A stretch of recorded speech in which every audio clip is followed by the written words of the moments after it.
Should the state of Illinois ban semi-automatic weapons and magazines that have more than 10 rounds in them? I want to hear from you now at 217-629-7970. That's the phone number, live and local. Again, 217-629-7970. It is Springfield's Morning News. I'm Greg Bishop on 92.7 WMAY, Springfield's News and Talk. I'm calling live. I answer the phone, put you on air, and we'll hear your thoughts on whether or not we should ban certain types of semi-automatic guns. Proposal at the Illinois State House from a Democrat out of Deerfield, getting support from gun control groups and victims groups who are victims of gun violence, supporting the measure, saying that we need to prohibit the sale and possession of semi-automatic handguns, shotguns, and rifles. But also they say that we need to end the sale of what they call high-capacity magazines. And this, of course, is going to be sparking all kinds of different debate and lawsuits, even, if the measure ultimately passes. But I want to hear from you. Do you think this is the right thing to do? Again, 217-629-7970 is the phone number here with Springfield's Morning News. You can also email me, bishoponair@gmail.com, or you can find me on Twitter, Facebook, Instagram, YouTube, and you can connect and comment that way as well.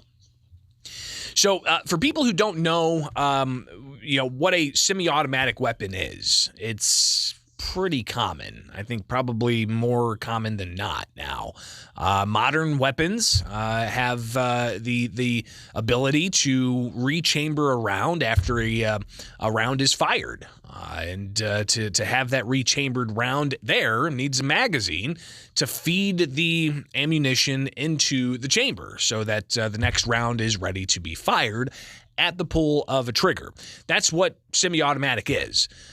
We don't have a plethora of fully automatic weapons. And despite what some people think, fully automatic weapons are not banned in the United States.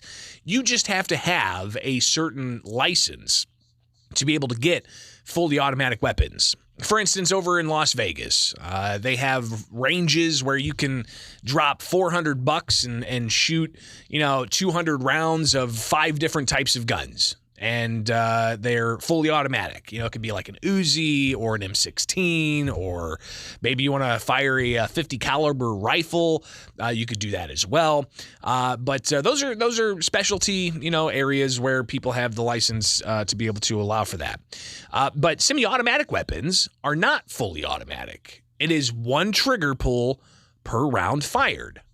It just so happens that seems to be the most prevalent type of handgun, a semi-automatic handgun, be it a 9mm, be it a 40 caliber. The pretty common semi-automatic handguns.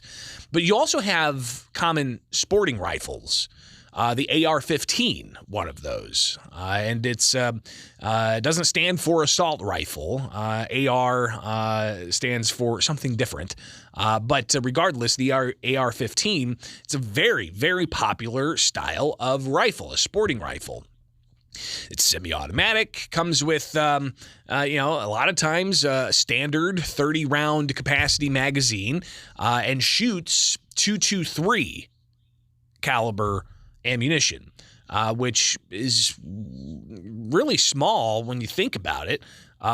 Close to a 22 caliber. It just has a little bit more oomph with the amount of gunpowder in the cartridge.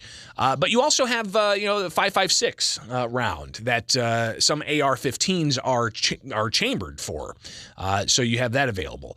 But when you start getting into this minutia, you don't really have a common understanding amongst those who are looking to regulate these things. But I'd love to hear from you at 217-629-7970. Should the state of Illinois prohibit the sale and possession of semi-automatic weapons?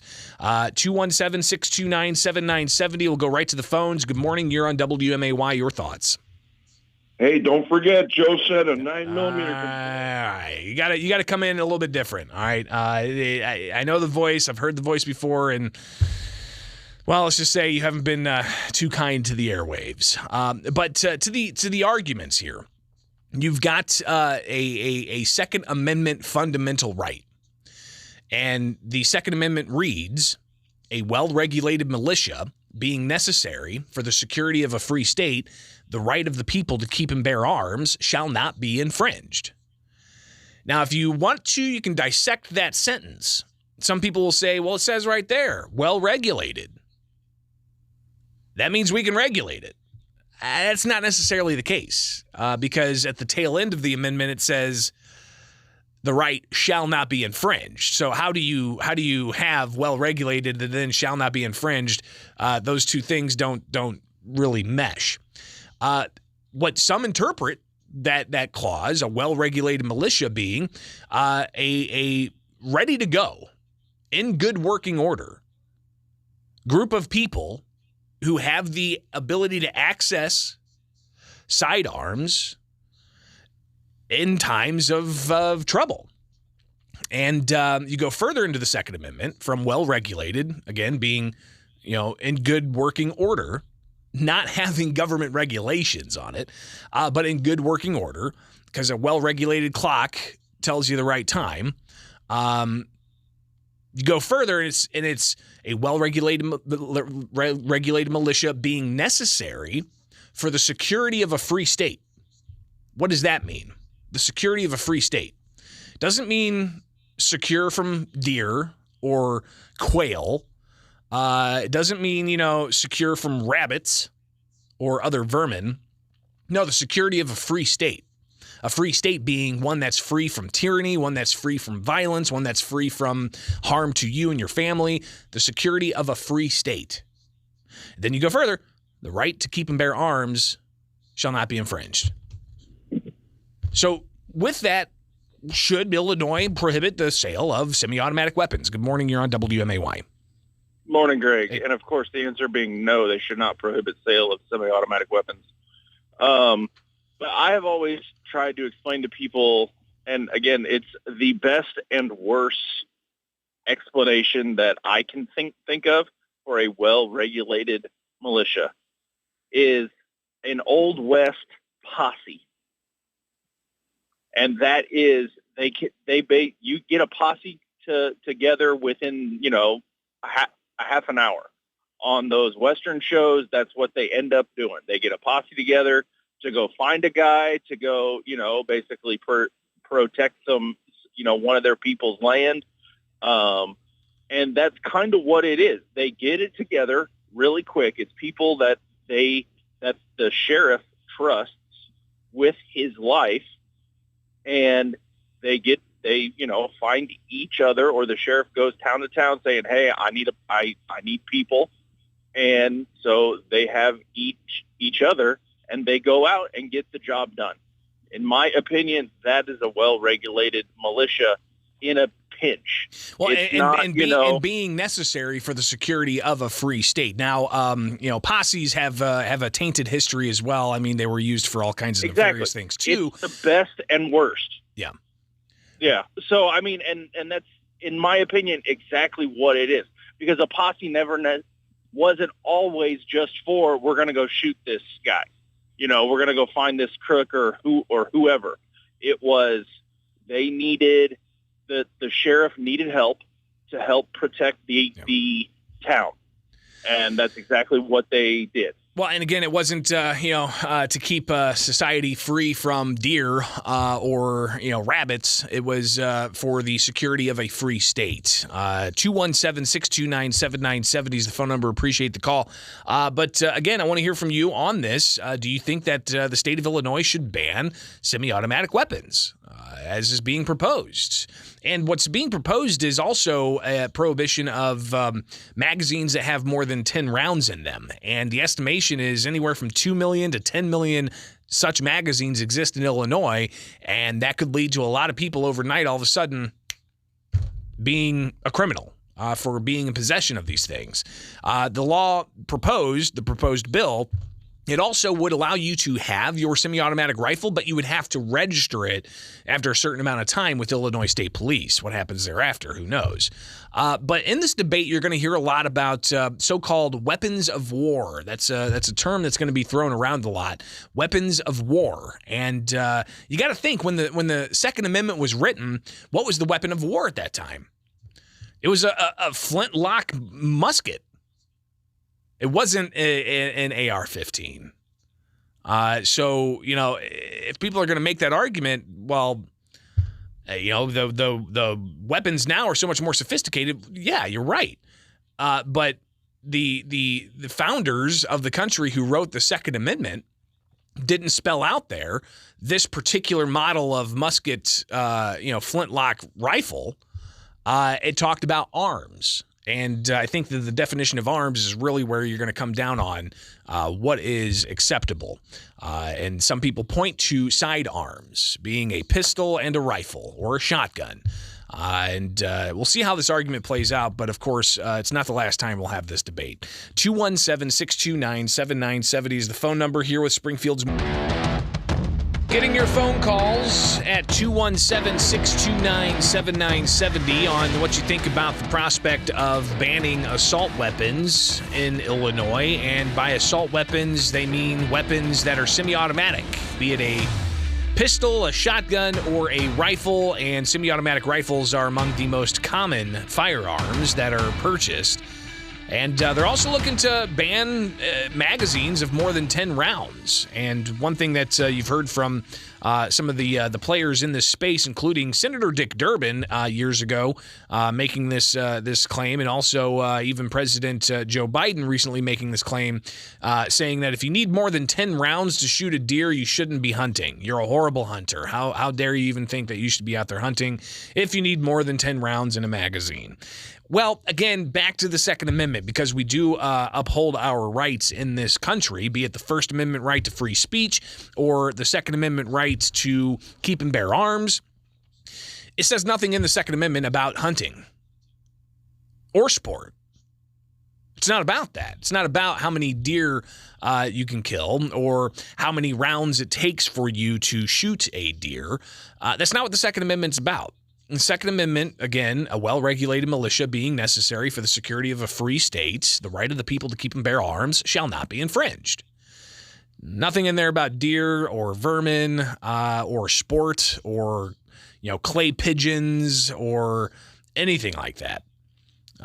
So I think, getting back to, some of the arguments against the prohibition that's being proposed here, they look at what the U.S. Supreme Court has recently done out of cases in New York, where they're saying that it's no longer a balancing act. You need to look at the intent of the amendment. And you can't say, well, it's the public interest that outweighs the balance of somebody's rights.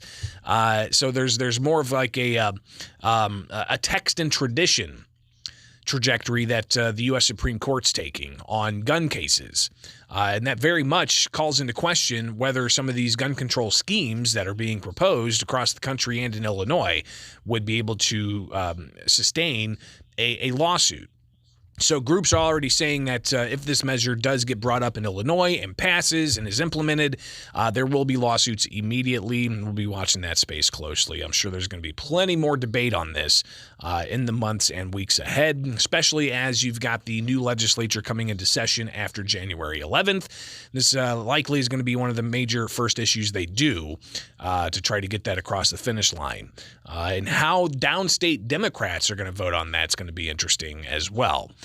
But ultimately, I think, the reasons that people are wanting to prohibit semi-automatic weapons, they point to mass shootings that happen, and they seem to overlook the gang violence that happens, which is much more prominent, and the gun violence that happens in inner city communities. And instead, they point to the mass shootings, saying we need to limit access to these semi-automatic weapons.